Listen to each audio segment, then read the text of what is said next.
On a plein de choses à dire. Hey, c'est de plus en plus difficile.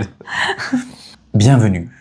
Bienvenue sur notre chaîne. C'est bientôt la fin. Ouais, c'est bientôt la fin de Mariée au premier regard. Donc c'est bientôt les dernières vidéos en lien avec cette émission. D'ailleurs, si vous avez des... bah voilà, ça commence dès le départ. Si vous avez des idées d'émissions télé ou même de l'étranger qu'on pourrait... dont vous voulez qu'on fasse l'analyse, n'hésitez pas à nous dire en commentaire, ça pourrait être chouette. Alors, on ne prend pas les émissions où il y a de la compétition, encore moins les émissions où il y a des notes. Voilà. Ok. Ça, c'est réglé. Parce que c'est réglé. Ça, je trouve que ça biaise complètement la relation à l'autre. Je suis d'accord. Donc, voilà. Alors, pour ceux qui ne nous connaissent pas, qui sommes-nous? Je suis Nicolas. Je m'appelle Laetitia. Et notre sujet de chaîne, c'est la relation. La relation à soi, la relation aux autres, pour essayer de vous donner les clés d'analyse, mais surtout de changement, de difficultés que vous pourriez rencontrer, etc., etc., pour vivre la relation la plus saine et la plus épanouie et épanouissante pour vous. Et dans ce format, sur plusieurs vidéos, on s'est basé sur l'émission Mariée au premier regard pour faire une analyse des relations et vous permettre de faire un parallèle avec vos relations à vous. Comme on le dit à chaque fois, on analyse la fiction, les personnages qui nous sont présentés et aucunement les vraies personnes qui sont derrière ça. Parce que on les connaît pas, on ne sait pas ce qui s'est réellement passé, on peut commenter que ce qui nous est montré. Tout à fait. On en est à l'épisode 12 et 13 ou 13 et 14, je sais plus. Alors là, j'en ai plus le moindre idée. Bref, aujourd'hui, pas mal de choses. Oui. Le bilan de Jennifer et Kane. Ouais, bilan final. Bilan final. Le bilan, on a qui d'autre en bilan? Bruno et Coralie. Oui, un sacré bilan. Un sacré bilan. C'est vraiment la relation où il y a peut-être beaucoup de choses à expliquer. Ouais. La suite de l'aventure entre Marina et David. La suite aussi entre Marie et Laurent. Ouais. Et Mélanie et Mallory. Ouais, et Malik et Clémence. Exactement. On n'oublie personne. Non. On attend de revoir Anthony et Laurie, mais pour le moment, ils sont portés disparus. Voilà. D'ailleurs, on passe un appel. Si vous les retrouvez, dites-nous. On commence avec Kane et Jennifer? Eh bah oui. Allons-y. Donc, si on part sur l'analyse de Kane et Jennifer. Analyse. L'analyse. T'as fait dans le bon sens? Je sais pas. L'analyse. Voilà. On les avait laissés... Donc, attends. Kane et Jennifer. Oui, parce qu'en fait, j'ai dit au départ, pardon. Je parle plus, hein. La suite, c'est on apprend que 2 mois après, ils sont divorcés. C'est ça. On retrouve Jennifer avec un de ses amis qui explique que pour elle, Kane n'est pas allé au bout, il n'a pas donné son maximum. Et qu'elle en a gros sur la patate, quoi. Ouais, mais justement, qu'elle est hyper résiliente et qu'elle continue, elle se remet pas en question, elle, sur la valeur qu'elle a. Et c'est là où elle donne une très belle leçon d'attachement sécure. C'est parce qu'elle sait qui elle est, elle connaît ses valeurs. Et s'il veut pas d'elle, bah, c'est que... Voilà, il y a quelqu'un d'autre qui l'attend et en fait, elle trouvera la personne juste.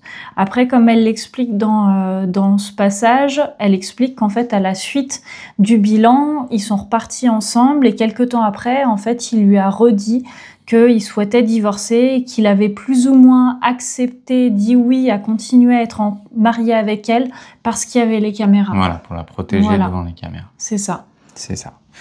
Comme tu le dis, moi je trouve que Jennifer, elle montre, en tout cas cette expérience lui aura permis, après 7 ans, 8 ans de célibat, de réexpérimenter et de voir qu'elle a changé et de voir qu'elle est prête en fait à ça. Ouais, donc ça lui aura permis cette ouverture-là.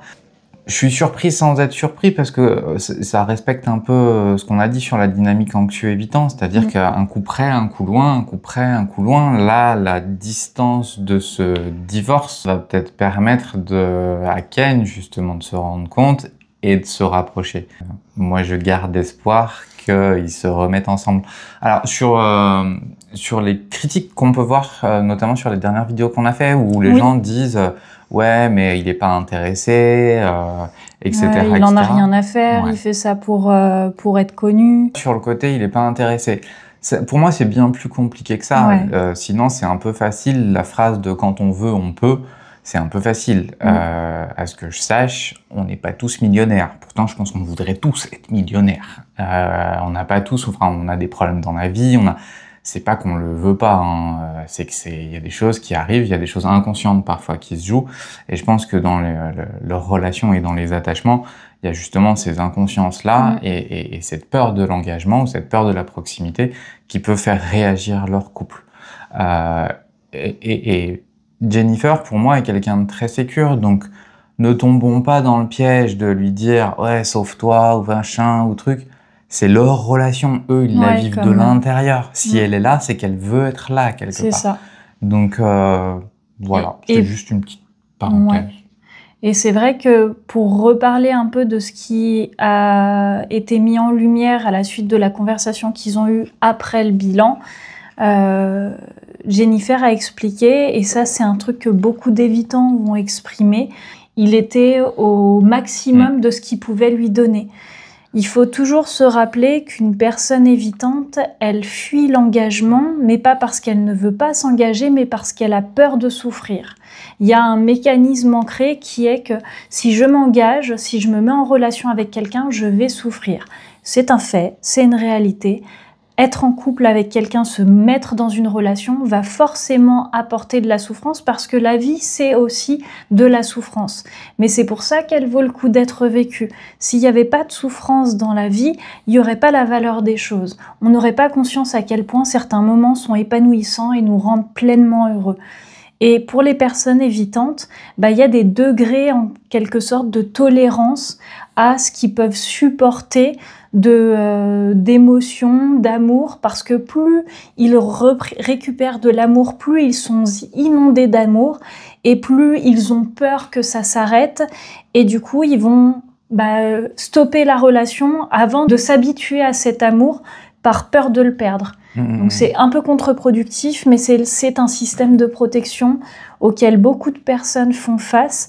Et c'est vrai que l'engagement du mariage pour une personne évitante, c'est peut-être l'un des engagements les plus importants qui soit.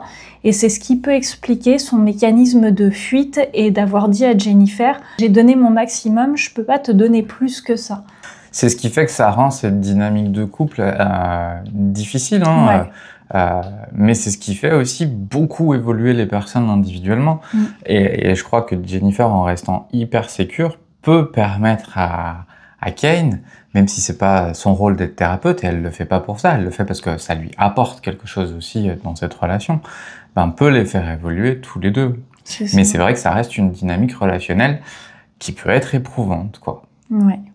Mais la vie, c'est aussi des difficultés et parfois, c'est avec des efforts qu'on a les plus belles choses. Si c'était tout facile, comme tu disais, avec les souffrances, on apprécierait moins les choses.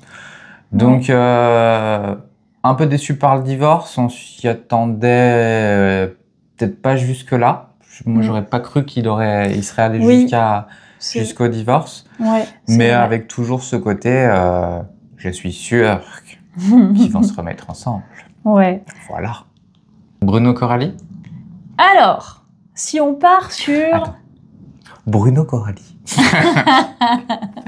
Je me venge. C'est grave. J'ai l'impression qu'on se répète à chaque fois dans nos épisodes. Où est-ce qu'on les a laissés ? Il y a beaucoup de choses à dire parce qu'il s'est encore passé plein de choses et on en a découvert un peu plus sur le personnage de Bruno et sa façon de se comporter dans les conflits. D'ailleurs, petite parenthèse, c'est souvent dans les conflits qu'on découvre la personne telle qu'elle est vraiment. C'est un bon moyen, ça ne veut pas dire qu'il faut s'engueuler, mais c'est un bon moyen de voir comment se comporte une personne quand, justement, ça va pas. Et du coup, on a laissé, en effet, Coralie et Bruno, après ce bilan, où ils ont fait une blague au psychologue en faisant croire qu'ils avaient décidé de divorcer parce que le mariage était une responsabilité qui pesait trop sur leur relation de manière générale. Et du coup, ils ont fait croire ça, ce qui était complètement faux parce qu'en fait, c'était un dernier cap ou pas cap. Encore un dernier. Encore un dernier. Et qui explique notamment le fait qu'ils ont des problèmes assez importants de communication et qui passent par des phases de haut et bas parce que ils n'arrivent pas à se comprendre. Et on les retrouve quelques mois plus tard. Ils ont passé un week-end, encore une fois, Bruno avait fait une surprise à Coralie avec une histoire de saut en parapente. Ah oui. Ils ont passé un week-end et on apprend que, en revenant du week-end, Coralie a demandé 10 jours de coupure complète avant de se retrouver. Et en parlant avec Marie, est ressorti encore une fois la difficulté de communication. Et Marie leur a proposé de faire intervenir un coach. Juste pour dire un truc, c'est que la communication, c'est parler, mais c'est aussi écouter. Et on voit bien que dans leur relationnel de couple, la difficulté, c'est pas tellement de parler, c'est d'écouter. Ouais. D'ailleurs, on va le voir dans la suite de l'épisode, où en effet, il y a un froid entre eux. Ils vont faire intervenir une coach spécialisée en relations et dans la communication des couples. Et en fait, ils vont se disputer pendant le coaching. Et c'est là où on va voir, ça peut paraître très bizarre de dire ça, mais le vrai visage du personnage de Bruno. En fait, l'autre visage. En tout cas, sa dynamique relationnelle, c'est-à-dire qu'il est très dans le contrôle, il est très dans la direction et diriger les choses. C'est même ses amis lui disent quelque part. Il supporte très mal l'opposition. Il aime que ça se passe comme il l'a décidé et il n'entend pas. Voilà, ils reviennent sur cette anecdote du saut en parapente où Coralie explique typiquement la situation. Allez, un exemple, Bruno m'emmène faire du parapente. Pour moi, sauter dans le vide, c'était une appréhension. Il avait envie, pas de me mettre en difficulté, mais de me faire braver ma peur. J'ai prise par l'émotion et tout, mais je suis OK pour ça. Je me mets un peu dans ma petite bulle, j'essaie de conditionner. Et par exemple, Bruno va tout de suite prendre le pas et va me dire « Je pense que tu devrais passer en premier ». C'est quelque chose qui lui fait très peur, déjà le vide. Et Bruno a insisté pour qu'elle passe en premier. Là, à l'instant, quelle est l'émotion qui est là? J'ai pas envie de passer en premier. OK. Je sais que ça va pas me convenir. OK. Donc, j'exprime. La première fois, je lui dis non, je pas envie de passer en premier. Je dis non. Moi, ce que je vois de mon côté, et on le voit bien aussi dans leur phase de dispute, c'est-à-dire que, typiquement, le personnage Bruno rentre dans le triangle de Karpman. Ouais. Le triangle de Karpman, on a fait une vidéo dessus, allez la voir pour compléter vraiment plus ça. C'est un système relationnel dans lequel il y a 3 positions. La position de victime, la position de sauveur et la position de bourreau. Là, typiquement, la façon de fonctionner, de relationner de Bruno, c'est le sauveur.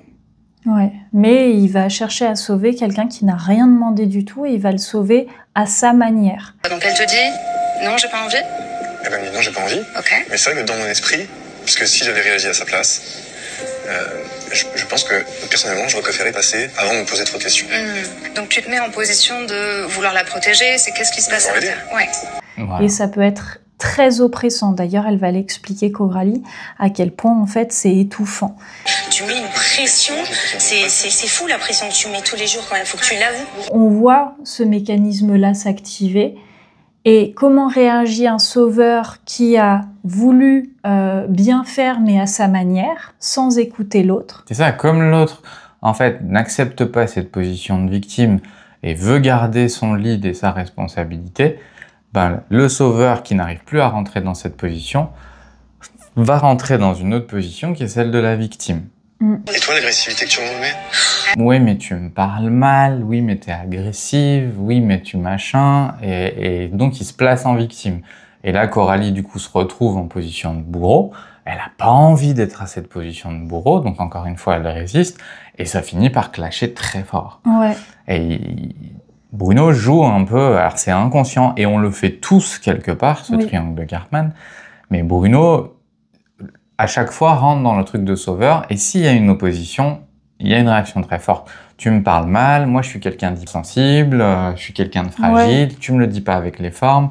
Dès que la psy dit quelque chose, il dit « Ah oui, si tu me le disais comme ça », alors que Coralie, ça l'a fait bondir, parce qu'elle dit « Mais je te le dis comme ça, en fait ». On en avait parlé dans une précédente vidéo, et là, ça ressort encore plus, la question de consentement. Parce quand elle lui dit « Non, je ne veux pas passer en premier », il lui dit « Allez, ce serait bien que tu passes en premier ». Et elle redit non une deuxième fois, il demande l'avis au moniteur. Tu as pris à partie le moniteur, tu lui as demandé « Vous pensez pas que ce serait mieux quand même qu'elle passe en premier ?» Et je te dis... Non mais c'est pas je prends un parti dans un sens, faut pas non plus... Non mais tu prends à partie le moniteur en disant... Demande un conseil. Voilà. Il essaie de convaincre. Et voilà, c'est pas méchant ce que je dis. De façon biaisée, encore Ouais, une fois. de façon biaisée. Tout de suite, il donne sa solution, parce qu'il dit « Tu penserais pas que ce serait mieux pour elle qu'elle saute en premier ?» Il dit pas... Même limite, il n'aurait pas à intervenir et dire « Elle a peur, qu'est-ce que vous pouvez lui conseiller ?» Ouais. Et du coup, c'est là où on voit, et ça arrive à beaucoup de gens, que la personne n'écoute pas la réponse de l'autre, ne la prend pas en considération parce qu'elle considère que sa perception et son choix est plus important que celui de l'autre qui est en fait en premier lieu concerné. Et forcément, ce refus de la place de sauveur, inconsciemment, fait rentrer Bruno dans une vulnérabilité folle. Du coup, je vais servir à quoi? C'est peut-être aussi pour ça qu'il offre beaucoup de choses, en fait. Oui.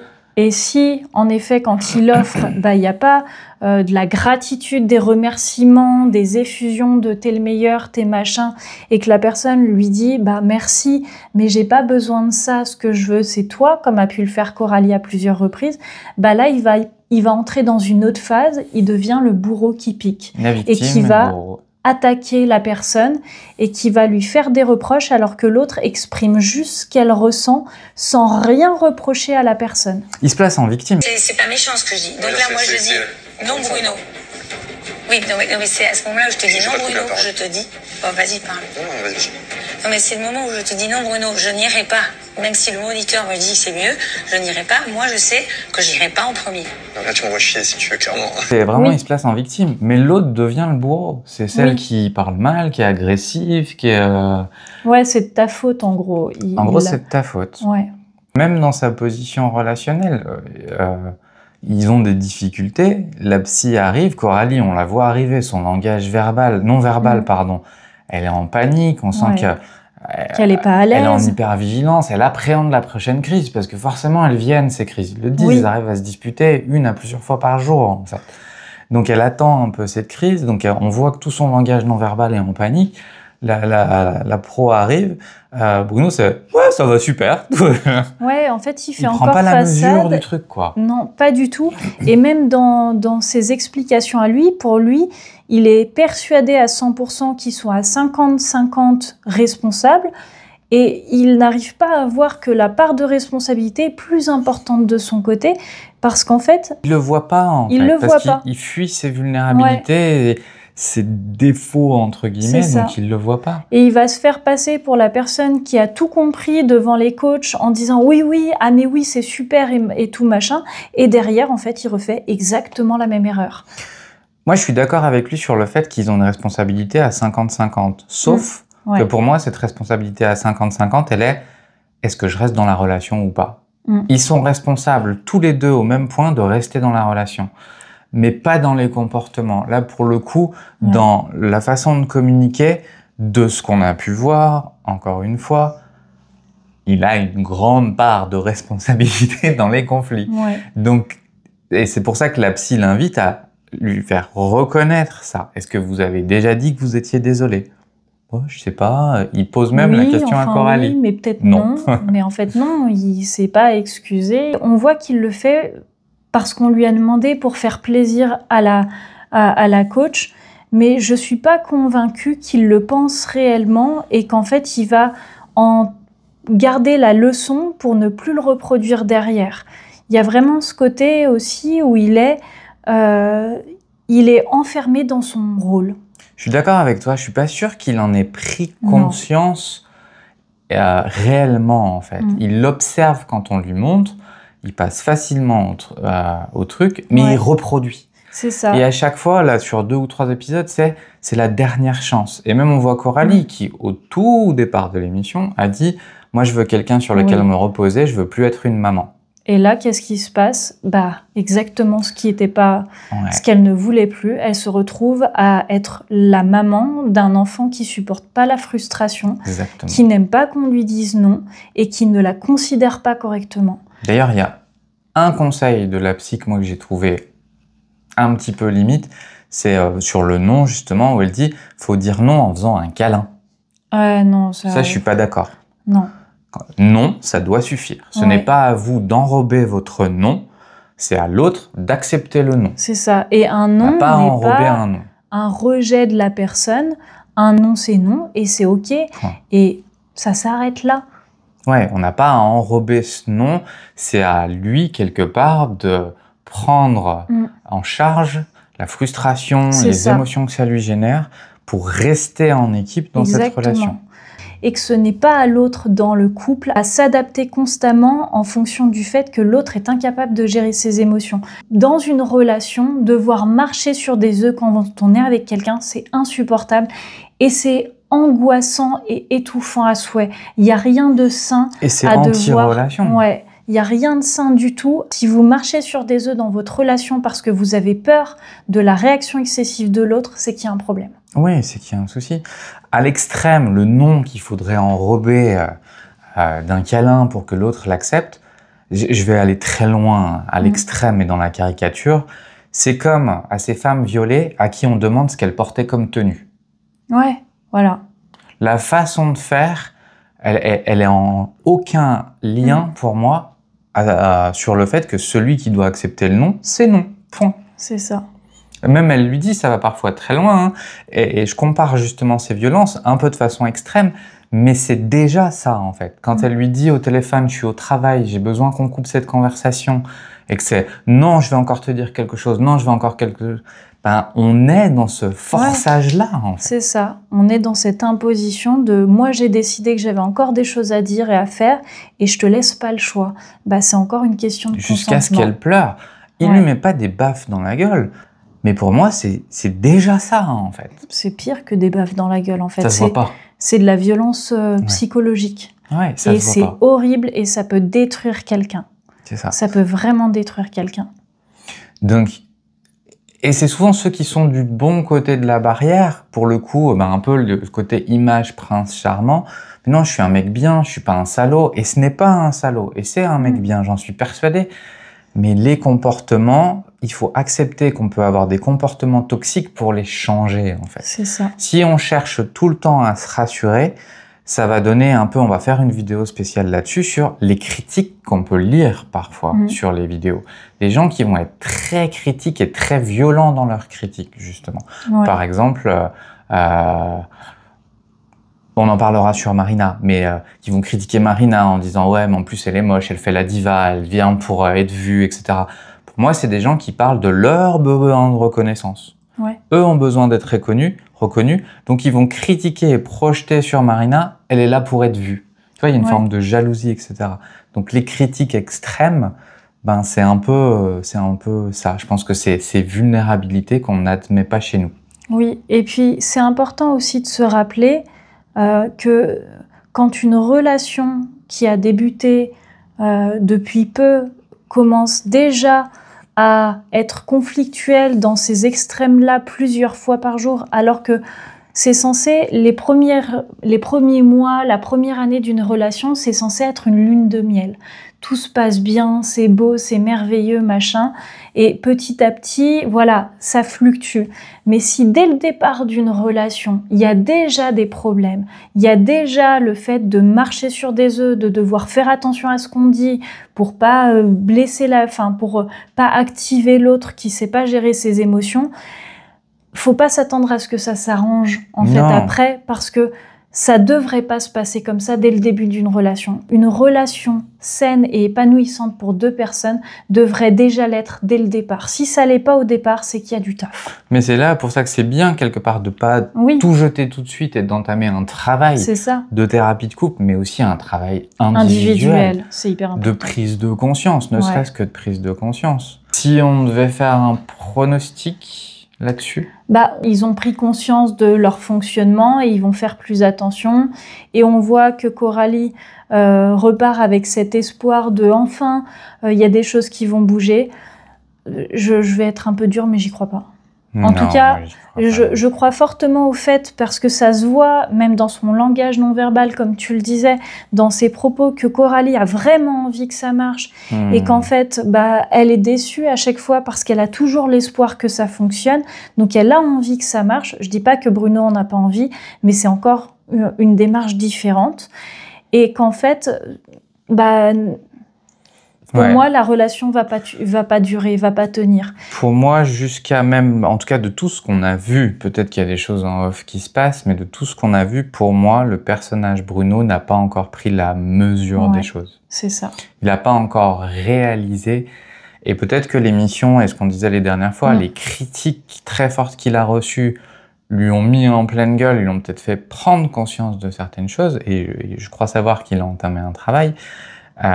Mais en tout cas, sur ce qu'on a vu de l'émission, je crois qu'il n'a pas encore pris la mesure de ce qu'il y a à travailler, en fait. C'est ça. Donc ouais, je suis un peu comme toi. J'y crois pas des masses. Ouais. Si ensuite on part sur... on peut partir sur l'exemple complètement inverse, sur comment on parlait de communication. Ouais, Malik et Clémence. Ah bah oui, oui, clairement. Le parfait opposé. Donc on les a laissés avec ce petit teaser de la prod qui, en gros, aborde le sujet du fait d'avoir des enfants. On les a laissés sur la plage où justement Clémence va poser la question à Malik parce que c'est quelque chose qui lui tient à cœur, parce qu'elle a 40 ans et qu'elle aimerait bien avoir des enfants. Elle sait que Malik a déjà un enfant et pour elle, c'est quelque chose d'assez important de pouvoir savoir que la personne avec qui elle se met en couple serait prête par la suite à avoir un enfant avec elle. Et donc, on nous laisse avec la croyance peut-être que Malik serait pas OK et tout ça. Comme vous avez pu peut-être le voir dans la précédente vidéo, Nico en a fait une très chouette analyse sur la manière dont pourrait potentiellement réagir Malik. Et en fait, c'est exactement ce qui va se passer. Malik a fait du Malik. Ouais. C'est vrai qu'on n'a pas abordé le sujet. C'est vrai que tu n'as pas d'enfant. Et des enfants, on peut en faire, c'est super facile. Voilà, on sait tous les faire, mais après, voilà, il faut juste trouver la bonne personne. Après, moi, je suis pas fermé, j'ai toujours voulu avoir un deuxième enfant. Si on est très amoureux l'un de l'autre, et ouais, je sais pas, je ferme pas la porte. Moi, c'est pareil. Voilà. Moi, ce que je me dis, c'est... Ouais, déjà, il faut trouver la bonne personne. Voilà. Ça, c'est certain. C'est trouver la bonne personne. Exactement. Qu'on en ait éventuellement envie tous les deux, qu'on soit dans le même raccord sur l'éducation, sur le projet de vie au global, parce que j'ai quand même envie de profiter un peu de mon petit mari avant de faire un enfant, tu vois. Bref, il n'y a pas de réponse là à l'instant T, c'est juste laissons les choses avancer gentiment. Ah oui, c'est sûr que... On se lance, c'est le bon moment, On sait bien qu'on soit raccord, c'est vrai que tu t'es pas dit non, ou ah oui, je veux 5 enfants, tu vois. Enfin, donc plutôt raccord en tout cas sur l'esprit. Ouais, c'est ça. C'est-à-dire que là, pour le coup, on a une vraie communication de couple, c'est-à-dire qu'on a des mots, enfin, de l'expression, et on a surtout de l'écoute. C'est-à-dire qu'on laisse la place à l'autre. Ouais. Et il se met un peu à la place de Clémence, il entend sa position, et forcément, il peut pas... Enfin... Bah oui. S'il la considère et s'il considère leur relation, il lui ferme absolument pas la porte. Ouais. Parce qu'il est comme ça. Il est comme ça. Donc on voit dans cette relation qu'il y a de la communication, qu'il y a du partage, que c'est fluide, que c'est naturel, qu'ils se sont trouvés en fait. Ils se sont trouvés. C'est ça. Et comme on l'a dit au tout début, ça peut paraître plat et simple, mais en fait, ça se joue à des détails. Ouais. Leur engagement verbal et non verbal, la place qui se laisse à l'autre. On voit que c'est des gens qui ont une expérience relationnelle, une maturité relationnelle. Et c'est ce qui est intéressant parce que ce couple est un couple de quarantenaires. Ouais. Et ils ont vécu leurs histoires et aujourd'hui, ils ont la maturité de savoir ce qu'ils veulent et ce qu'ils ne veulent plus. C'est pour ça que la relation est si agréable. C'est parce qu'ils ont expérimenté et ils savent qu'ils sont chacun individuellement. Et là où on peut faire, comme tu le disais, la comparaison par rapport à Bruno, qui a 43 ans, je crois, qui lui, si on compare justement la maturité que pourrait avoir Malik et la maturité qu'a Bruno dans les relations, on voit tout de suite qu'il y en a un qui manque de cette maturité relationnelle, mais vraiment de manière assez importante, et qu'il y en a un qui, justement, est pleinement mature dans ce cadre-là. Et je trouve qu'ils se montrent bien l'un et l'autre. Et justement, il n'y a pas une compétition de place. Je veux être celui qui dirige. L'exemple, la boxe, il est heureux de tenir le sac pour elle et il la regarde avec admiration. Il admire sa femme. Même dans leur signe d'engagement. ils sont engagés auprès de leur famille. Il lui a présenté du coup sa sœur et ses parents. Et inversement, ils ont fait Noël chez le père de l'un et de l'autre, quoi. Et puis l'engagement suivant, c'est de chacun se donner le double des clés de l'autre. C'est ça, j'ai rien à te cacher et mon foyer et ton foyer. Enfin, il y a un vrai truc qui se passe très fort. Franchement, c'est une évidence, quoi. Et c'est ce qui est beau dans une relation où les deux personnes ont expérimenté et sont bien avec elles-mêmes. C'est qu'en fait, quand deux personnes qui sont bien avec elles-mêmes se rencontrent, et ben ça crée une relation qui est bien, c'est une relation qui est épanouissante, autant sur le plan individuel pour chacun que pour la relation et le couple en lui-même. Je pense que, comme tu te dis, quand on parle d'expérience, c'est pas une quantité relationnelle, mais c'est justement une progression et d'avoir appris à vivre avec soi seul, en laissant de la place aux autres aussi, et de voir que, en fait, je peux, du coup, avoir des relations saines. Et elle le dit très bien, Clémence aussi, sur le côté, en fait, il n'y a aucune de ces peurs qui s'active. Elle se surprend même, elle, à se sentir si légère, à lâcher prise si facilement, à se sentir en sécurité avec cette personne, alors que d'habitude, ça se passe pas comme ça. Waouh, je découvre la magique. Ah, tu es très belle. C'est bon. Ah ben écoute, je suis sorti la chemise. C'est la tenue du dernier repas qu'on va partager pour notre nuit de Lièvre. Ah, je suis ravie de ce voyage de noces. Ça coulait quoi, tu vois. C'était un délice sucré, tu sais tout. Pastel de nata. Ouais, voilà. Avec 4 kilos de beurre. Ah oui, par contre. Ça glisse. Tout seul. J'avoue, c'est pas mal ça. Oh là là, c'était bon. Ça a été un peu le lâcher prise au final aussi. Ah, complètement. C'était vrai, hein. Complètement. Ah, moi, d'habitude, je suis pas comme ça. Je dirais, en 4-5 jours... Ah non, hein. Ah non. Vraiment, je t'assure, tu m'as apporté mais tellement de bienveillance et d'affection et de respect. Mais vraiment de respect sans aucune vulgarité. Enfin, vraiment, ça faisait un moment que j'avais pas connu cette simplicité dans la relation. Mais merci beaucoup pour ça, parce qu'en fait, toute femme rêve de ça. Et c'est ça qui est génial dans une relation. C'est quand, en fait, vous vous surprenez à ne pas être activé par vos peurs. Ouais, et puis Malik donne beaucoup. Ouais. Il donne énormément. Et c'est pas forcément dans les mots, mais dans chaque regard, chaque geste, chaque compliment, chaque attitude, Enfin, ils nourrissent très fort la relation, et du coup, la relation les nourrit très fort en retour, quoi. Donc là, full green flag, c'est la relation. Pour nous, c'est la relation qui va... Ouais, c'est une très belle relation perdurer, qui, pour moi, peut durer très longtemps. Qu'elle dure très longtemps ou qu'elle dure pas très longtemps, peu importe. Mais en tout cas, c'est une relation qui va faire un joli bout de chemin, et ce sera un chemin semé d'amour. En tout cas, ce sera toujours une relation vraie. Ouais, complètement. Ouais. Ensuite, si on part sur la relation Mélanie et Mallory, on les retrouve après le mariage et pendant la cérémonie, la soirée. Tout se passe bien, elles apprennent à se connaître. On voit qu'elles sont toutes les deux encore timides, réservées, qu'elles ont envie de faire bien les choses, qu'elles se plaisent mutuellement. On voit qu'elles se plaisent mutuellement, mais qu'il y a cette réserve. Alors, il y a eu ce passage de la discussion sur la bisexualité. Oui. Et comme on s'y attendait aussi, c'était même pas une question. C'est ça. Donc, c'est vraiment la prod qui cherchait à monter là-dessus. Pour le coup, leur couple, je trouve qu'il est... Enfin, c'est pas bien montré, en fait. Tu vois, c'est un peu bâclé. Ouais, c'est ce que j'allais te dire, justement. Et même en termes... c'est ce on se faisait la réflexion un peu en rigolant, où certains ont des pique-niques avec champagne dans le désert. Elles ont un pauvre sac de course pour aller sur la plage. C'est vrai. Donc, ça donne vraiment l'impression que la prod a tout misé sur la bisexualité et que finalement, elles ne sont que les pantins de ce scénario qu'ils avaient prévu. Et c'est vrai qu'il n'y a pas autant de choses qui sont mises en place pour rendre leur expérience aussi intéressante que ça a pu être pour les autres couples. On dirait qu'ils ont coché la case. Alors, on a un couple gay, c'est bon, la case est cochée. Allez, vas-y, on le fait. Ouais. Après, sur leur dynamique relationnelle, quand même, de ce qu'on peut voir, On voit une Mélanie qui a besoin de prendre le temps, qui a besoin de plus de temps que Mallory. D'ailleurs, elles vont avoir un moment où elles vont en parler. Mallory va lui exprimer qu'elle, en fait, elle a besoin de contact, elle aime ça.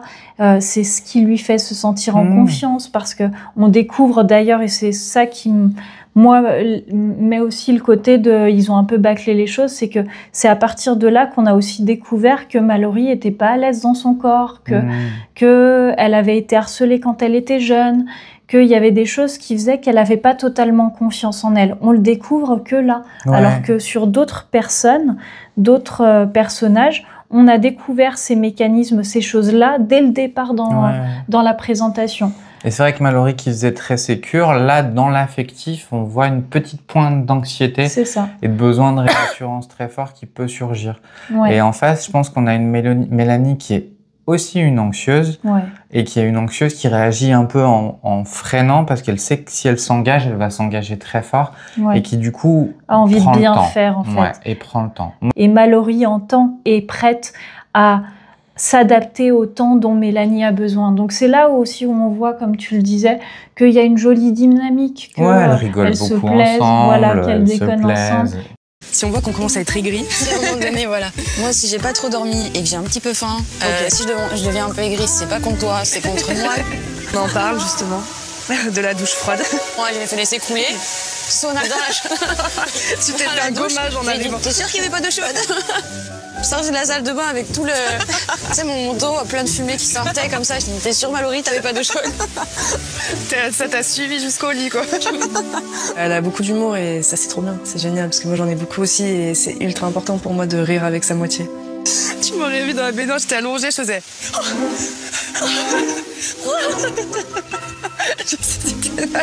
Il est trop content, on rigole, on voit qu'on est complices, alors que ça fait même pas 24 heures qu'on se connaît. J'ai l'impression que ça fait plusieurs semaines finalement qu'on se connaît. Qu'elles apprennent à se connaître, pour le coup, en tant qu'amies, finalement, au départ, pour par la suite engager de l'intimité, plus de rapprochement. Mais elles commencent par ce lien intellectuel, ce lien cérébral et cette complicité. Elle se découvre et comme tu le dis bien sur les 4 piliers, je pense que Mélanie a ce besoin de jauger et de voir qui elle a en face d'elle quelque part. Un peu comme le ferait un Anthony, un peu en évitant, surtout par rapport à son histoire passée. C'était pour dire un mot sur Anthony. Mais voilà, elle prend le temps. Je pense que c'est ça. Et quand elle dit « je prends le temps », je pense qu'on peut entendre le « tu me plais » en fait. Ouais, c'est ça. Sinon, elle aurait déjà coupé et ce serait déjà fini. Donc dans le « je prends le temps », je pense que quelque part, c'est une façon inconsciente d'avouer que Mallory lui plaît. Donc moi, j'ai tendance à dire que ça va évoluer plutôt positivement. Ça peut évoluer positivement et on verra comment la prod met les choses en place. Mais Mallory a des bons îlots de sécurité, c'est pour ça que la bisexualité n'était pas un problème, c'est pour ça qu'elle assume qui elle est. Il y a ces petites failles, petites blessures, ces petits traumatismes de confiance en son corps ou autre, qui surgissent un peu avec ce besoin de réassurance, mais elle ne fait pas peser justement sa frustration sur l'autre, c'est à elle de la prendre en charge et elle la prend en charge. Voilà. Si on continue avec la relation Marina et David, on les a laissés justement dans le désert, ou en tout cas on voit dans le désert, pour David tout se passe bien. Il faut dire se dire clairement les choses et ça n'a rien à craindre. J'ai vraiment confiance avec toi et je crois que c'est réciproque. Malheureusement, David est sur le point de découvrir que Marina n'a pas du tout vécu ses premiers jours ensemble de la même manière que lui. Bien au contraire. Et ils nous font un espèce de flashback où ils nous montrent que pour Marina, pas du tout. Ouais, qu'en fait, elle prend sur elle depuis un moment et qu'elle n'y arrive pas. Il y a 2 jours de ça, mon but dans cette expérience, c'était trouver l'amour. C'est vrai que j'essayais de rentrer dans un jeu de séduction, j'essayais de l'emmener un petit peu avec moi là-dedans. À demain. Ciao.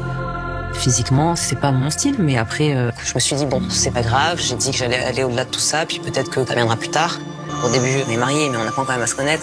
Donc c'est là où normalement c'est excitant, on a envie de se faire des bisous, de se toucher, de se rapprocher. De son côté, j'ai rien senti de particulier. David, il est pas dans un jeu de séduction et je suis quand même déçue. parce que je vois qu'il n'y a rien et que ça évolue. Il n'est pas réceptif et ça m'angoisse un peu plus chaque jour. Et ça provoque cette conversation dans la piscine où elle lui avoue qu'il manque un petit truc. Ouais. David n'exprime pas du tout ses sentiments et ils rompent là-dessus. Voilà, donc on les laisse sur le fait qu'ils ont décidé de se rendre les bagues, de s'arrêter là et de reprendre le cours de leur vie. Et en effet, quelques temps après, on découvre que la maman de Marina a décidé de les réunir tous les deux pour qu'il y ait une discussion parce qu'elle trouve que en fait c'est dommage et que Marina s'est refermée. Elle connaît très bien sa fille, donc elle sait comment sa fille se comporte et c'est pas de la méchanceté envers David ou c'est pas un manque de respect ou quoi que ce soit, c'est un système de protection encore une fois. Et elle va essayer de renouer le dialogue entre eux pour comprendre ce qui s'est passé pour eux. Ouais, alors moi je crois encore une fois, alors il y a plusieurs choses à dire. Pour parler de Marina, je pense qu'un peu comme on l'avait dit dans les premières émissions, on avait parlé d'elle, elle a pris le lead un peu au mariage, mais on l'avait dit, elle a besoin d'un homme. Ouais. Elle a besoin de quelqu'un qui justement prenne des risques, voilà, qui la séduise, qui prenne en charge les trucs. Et je pense que c'est ce qui a un petit peu péché sur le voyage. Avec le grand bémol quand même, ou les grands guillemets, de ce qu'il nous montre. Et de ce qu'il nous montre du voyage et qui suscite plein de réactions et de commentaires très négatifs sur Marina, où il y a un déséquilibre dans ce qui nous est montré sur eux, où on a l'impression que Marina, elle a fait la gueule tout le séjour et elle a fait que dire oui, non, oui, non, et que David essayait un peu maladroitement de créer la relation. C'est ça. Ça, je pense que c'est vraiment un montage. Je pense qu'en réalité, ça s'est pas passé comme ça. Je pense qu'ils ont beaucoup plus interagi et que, un peu comme on le disait, ils nous vendent David et ils nous le vendent pour la saison prochaine. Je mets une petite pièce là-dessus. D'ailleurs, n'hésitez pas à nous mettre en commentaire si vous pensez que justement, ils gardent David de côté pour proposer un truc qu'ils n'ont jamais fait dans les émissions précédentes, parce qu'il faut bien présenter des nouveautés. Le retour de David comme un nouveau prétendant qui va rencontrer une nouvelle personne dans la prochaine émission. La nouvelle Clémence, c'est David. Ils ont fait un couple homosexuel, enfin homme, un couple homosexuel femme. Ils nous ont fait une Clémence. Je pense qu'ils vont nous faire un David.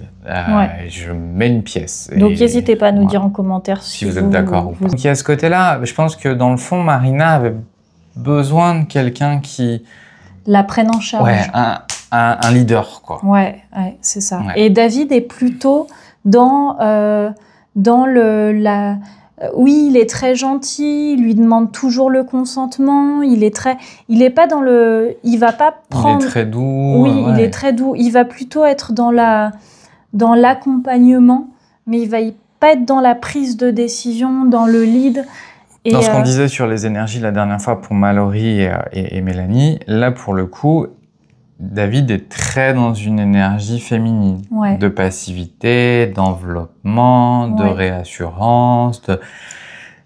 Il n'y a pas l'énergie d'action, quoi. Ouais, c'est ça. Il manque un peu l'énergie masculine d'action. Et je pense que Marina a peut-être besoin de ça. Après, sur la démarche de sa maman et sur ce qu'on voit après, donc la tentative de deuxième chance, pour le coup, là, je pense qu'il y a une vraie sincérité de la maman de Marina et de Marina, qui, avec le recul, s'est dit, oui, peut-être j'ai pas laissé la chance. Je suis resté fermé sur quelque chose où c'était les caméras, le contexte, donc je vais redonner une chance. Bon, la prod utilise les images de la maman pour nous montrer qu'elle les convoque, etc. Mais je pense que Marina a réellement laissé sa chance. Et pour le coup, David montre un peu plus d'entreprise. Ce qu'on disait, les contacts, il la touche en passant, du compliment. Et je pense que Marina n'y a pas été insensible. Maintenant, de là à dire que ça aille plus loin... Je suis pas sûre. Je suis pas sûre. Ouais, si on doit faire un pronostic sur cette relation, je pense qu'une jolie amitié peut naître de leur relation, mais pas une relation de couple. C'est deux belles personnes, mais je pense que pour le coup, dans leurs besoins à l'un et l'autre... Ça matche pas. Non, ça matche pas. Je pense que ils ont pas tout à fait la même façon de fonctionner en relation et donc je pense que ça matche pas et ça matchera pas. Ouais. Mais encore une fois, Marina, c'est pas de bol pour elle. Les méchants cette saison, on les a vus. Alors c'est souvent des hommes. Ça a été Anthony, c'est Bruno plus. Tu vois, les méchants, c'est les hommes. Ouais. Là, ça passe par Marina. Là, c'est Marina la méchante. Ouais. Donc soyez indulgents et petit message à Marina, toutes ces critiques de personnes qui disent elle fait sa diva, c'est un mec gentil et machin, et elle se prend pour qui, elle est juste venue là pour... Je pense que c'est juste des gens jaloux et c'est des gens qui ont besoin de reconnaissance et qui du coup, pour dire c'est nous les bons, ils disent c'est toi la mauvaise, quoi. C'est ça. Et puis on a vu un commentaire qui est passé et qui a fait sourire Nico sur le fait que ils l'ont comparé à Ludivine de la saison précédente. Rien à voir. Rien à voir du tout. Pas du tout la même énergie. Non. Mais alors pas du tout. Il y aura toujours des commentaires déplacés, mal intentionnés. Et ça parle pas de la personne elle-même, ça parle de celle qui les écrit, justement. Ouais, donc mon pronostic, c'est qu'ils vont nous refaire encore une ou deux émissions comme ça où ils vont insister sur David. Observez les temps de parole qu'ils leur ont donné à l'un et à l'autre. Là, ils essayent de renforcer le lien émotionnel sur David pour avoir de l'adhésion publique, pour le présenter l'année prochaine. Ça, c'est mon pari. Alors, on en parlait l'autre jour. Pourquoi je pense ça? Parce que si j'étais à leur place, c'est ce que je ferais. Enfin, voilà. En termes de créer de l'adhésion, etc. J'allais revenir sur un truc mais c'est peut-être pas utile. Je voulais dire que c'est pas parce qu'une personne est gentille que ça veut dire qu'il faut absolument rester en relation avec. Exactement. Tu vois, la gentillesse n'est pas un gage d'amour dans une relation. On reste pas avec quelqu'un parce qu'il est gentil.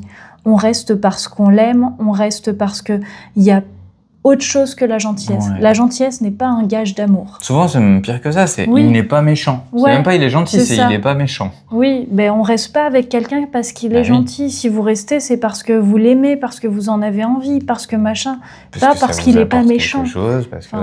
Ouais, carrément. Donc c'est vrai qu'il y a eu des commentaires qui sont sortis sur ça. Il est tellement gentil et machin, elle pourrait faire un effort. Quand ça veut pas, ça veut pas. Exactement. Et c'est pas parce que la personne est gentille que ça va changer les choses. Ouais, mais c'est encore moins à nous de l'extérieur, comme on le dit à chaque fois. On n'est pas dans leur relation de dire elle a raison ou elle a tort. C'est son choix, point.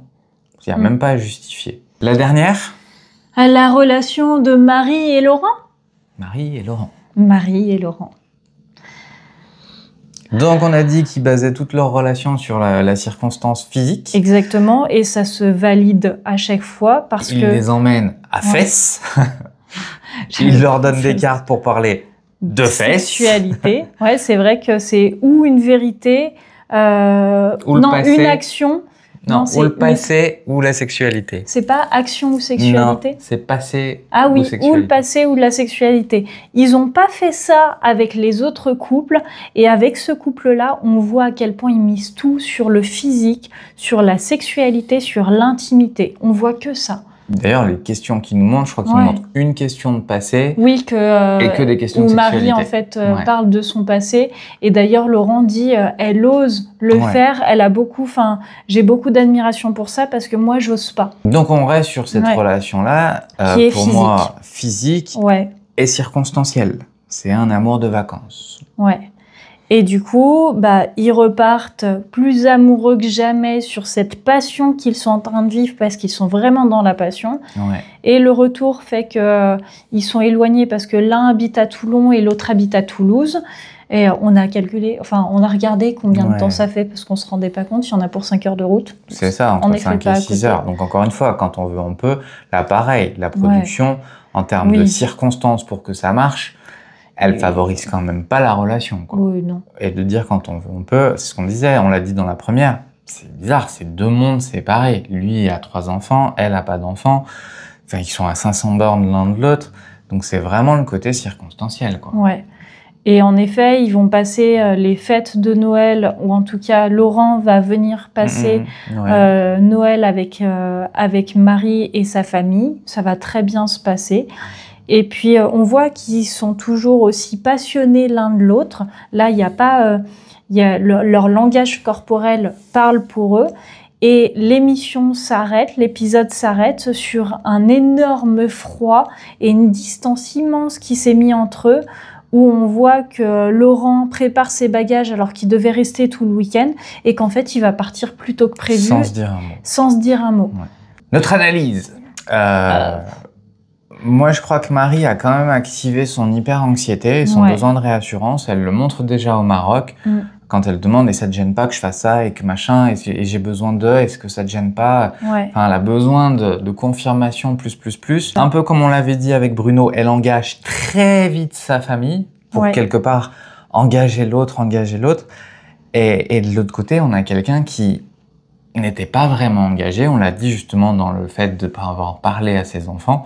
Donc, pour moi, ce qui a pu se passer, c'est la révélation brutale de cette différence d'engagement. Pronostic, vas-y. Pronostic, ils ont eu une conversation en mode tiens, alors, et moi je viens quand chez toi, ou je peux venir pour le nouvel an, ou tiens, j'ai envie de rencontrer tes enfants, mais je leur ai pas encore dit. Quoi, tu leur as pas dit que j'existais? Et donc une activation très forte de l'anxieuse, mais c'est que t'en as rien à foutre de moi, c'est que tu fais ça juste pour le fun, et que de toute façon t'en as rien à faire de moi. Moi je t'ai présenté à ma famille, et toi t'en as toujours pas parlé à tes enfants. Ouais. T'as vu mes amis, t'as vu mon chien qui est comme mon enfant, t'as vu ma mère, t'as vu... Et toi, tu fais pas ça pour moi. Donc, je vois une grosse pression de l'anxieux et un gros... un gros frein à main 360 de celui qui était peut-être pas forcément très engagé et qui faisait peut-être, je suis très dur quand je dis ça, un peu pour le fun de tiens, je saute en parachute en faisant Marie au premier regard. Donc, je vois un peu un truc comme ça et qui va saisir la porte de sortie pour sortir. Donc, sur le futur de cette relation, on n'y croit pas trop. Non, je pense déjà, en fait, dès le départ, on vous l'avait partagé dans les épisodes précédents. Pour nous, cette relation, il y avait l'aspect circonstanciel qui n'était pas du tout présent. C'est un amour de vacances. Elle marche circonstanciellement dans un délai très court. Quelque part, ils ont essayé de la faire durer. Je pense que quand ils sont revenus, la façon de s'écrire beaucoup, c'est pour se laisser encore un peu dans cette bulle on est encore au Maroc, on est encore dans cette bulle. Et ils se prennent la réalité en pleine gueule. Ils le sentaient puisqu'ils disaient que ce retour à la réalité leur faisait peur, surtout Marie. Tu vois, je vais retourner au boulot, ça fait bizarre. Donc ils ont essayé de maintenir un peu cette bulle, mais la réalité des choses, l'anxiété peut-être de Marie, la réalité situationnelle fait que... Donc je pense qu'ils resteront en contact, certainement pour avoir partagé cette expérience et... Je suis même pas sûre. Mais je suis même pas sûre qu'ils restent dans une relation nourrie. Ouais. Pour nous, ça sonne... la relation ne durera pas. En tout cas, ne va pas durer. C'est un amour de vacances. Exactement. En tout cas, comme elle nous est présentée, et encore une fois, c'est aucunement Marie et Laurent les vraies personnes, mais les personnages qu'on voit. C'est vraiment l'amour de vacances où on se fait pendant 2 jours les pires promesses de la Terre, mais qui finalement, on fait ces promesses parce qu'on sait qu'elles seront pas tenues, quoi. Elles n'engagent à rien. Donc voilà, je crois qu'on est tout bon sur cette une des dernières vidéos d'analyse de Mariée au premier regard. Il doit rester 1 ou 2 épisodes. On a hâte de retrouver Anthony et Laurie. C'est mes chouchous, je crois. C'est pour ça que j'insiste, c'est mes chouchous. Pour savoir, en fait, je crois que je veux savoir si j'ai raison ou pas, ou si on a bien analysé. Parce que j'y crois. Je compte sur vous, hein, vous n'avez pas intérêt de me décevoir. Ouais, c'est vrai que ça a démarré, leur relation a démarré avec beaucoup d'émotionnel, beaucoup de montagnes russes. Et en fait, et comme tu le disais, ils sont à ça de cette relation qui, en fait, on le voit, qui les fait travailler sur eux individuellement et qui est très jolie, en fait. Ouais, ils sont attachants. Ils sont attachants. T'as envie de les bousculer. Les secouer. Et en même temps, ils sont très mignons. De voir la suite de ce que ça a pu donner sur les autres couples aussi. Donc n'hésitez pas en commentaire, encore une fois, à nous partager, vous, vos pronostics, votre version des choses. On adore lire vos commentaires et voir les perceptions que vous avez, qui des fois sont complètement différentes des nôtres, et on trouve ça génial. Donc n'hésitez pas à le faire, n'hésitez pas à partager cette vidéo. Dites-nous qui sont vos chouchous, vous. Quel personnage est votre chouchou? Lequel vous voudriez voir entre nous, à côté de nous, pour qu'on l'interroge. Et on ira le chercher. Waouh, carrément. Carrément. N'hésitez pas à liker, ça peut paraître tout bête, mais en fait un simple clic pour nous c'est énorme et ça vous coûte rien du tout. Et nous c'est un remerciement énorme qu'on reçoit de votre part. Moi je vais être plus généreux que toi, je vais leur laisser un choix. Moi je vous laisse le choix de... Alors en général quand il fait ce genre de Ah mais me spoil pas. Oh là là. Je vous propose soit de liker la vidéo, soit de la liker, soit d'envoyer un don PayPal. Je vous donnerai en MP mes références bancaires. On va faire une cagnotte. Je vous laisse vraiment, vous voyez, c'est ma générosité, le choix. Un like ou un don, faites ce que vous voulez. En attendant, prenez soin de vous. Ah, je sais plus si c'était moi ou... En attendant, prenez soin de vous et surtout des bisous. Ah non, c'est pas comme ça qu'on fait. En attendant, prenez soin de vous. Et surtout, tu m'as bouffé. C'est pas content. Des bisous. Des bisous. Et ben voilà. 50 minutes. C'est la fin, mon amoureux, c'est la fin. C'est la fin. Ah. Et il y a Sophie aussi. C'est vrai qu'on n'a plus trop de nouvelles de Sophie. Et on voit que, oui, il va y avoir une belle relation entre Sophie et Jennifer. Oui. Donc, mariés au premier regard, ce n'est pas que des histoires d'amour de couple, mais c'est aussi des histoires d'amitié très fortes. Exactement. Allez, à bientôt.